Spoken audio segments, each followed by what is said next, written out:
Johnny Depp. How is it feeling that the restore after 20 years? Ang saya, ang sarap panoorin. Parang bumabalik sa 20 years ago, it's been 20 years ago, kaya enjoy panoorin. Ako, nag-enjoy ako.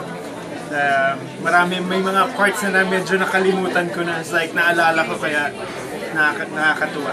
Tsaka yung makita rin yung support ng mga tao nandito, nakakataba ng puso.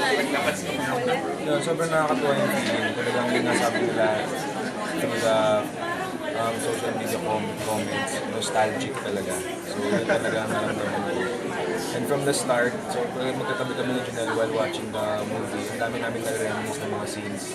Pati yung mga behind the scenes actually ng mga ginagawa. Oh, ito yung excel na ganyan ka, ito yung excel. Sa ahas. Ay, umiyak ako dito dahil natakot ako sa ahas, sabi ko. Naalala ko yung mga, talagang yung mga naalala namin yung mga kasi yung time na ginagawa namin yan, we didn't know we were really doing something special. So sobrang proud kami na na-restore at na itong kumbaga kinonsider ng ABS-CBN Star Cinema na i-restore itong movie na to. Sobrang overwhelmed kami, proud kami to be part of it. And now, dahil na-restore, you'll be there forever. Yes. Mga top 3 favorites ni sa movie. Top 3 favorites.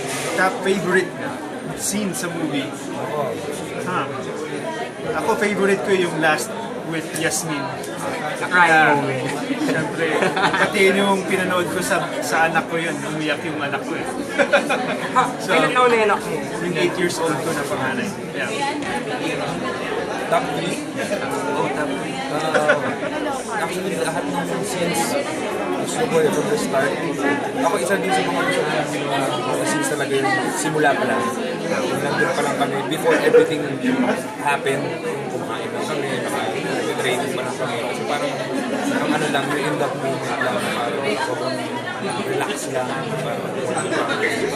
Kasi yun sa mga parang gusto ko sa And even in real life, talagang close na close kami nun. Comfortable kami sa isa't isa during that time.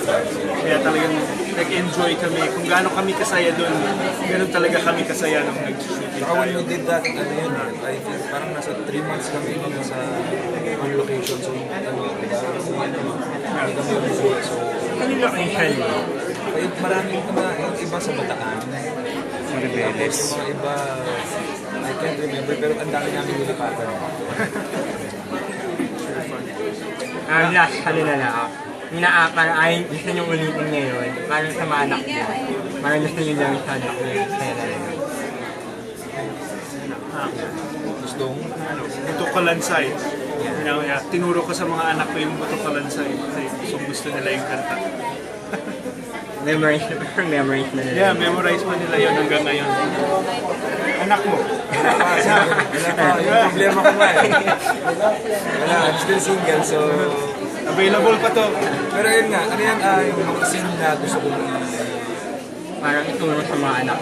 ibigay sa anak ko. Well, I think yung talagang pinaka one of the moments na tumatak sa movie ito is the theme song.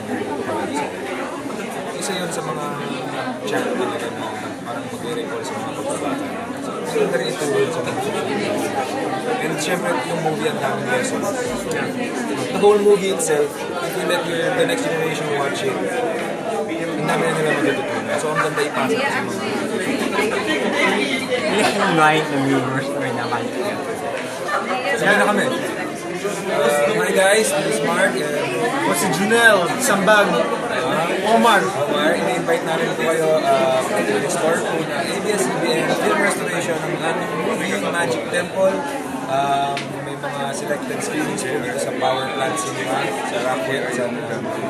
You can get your tickets online or pwede kayo yung Yeah, it'll be fun. You should come. Thank you very much.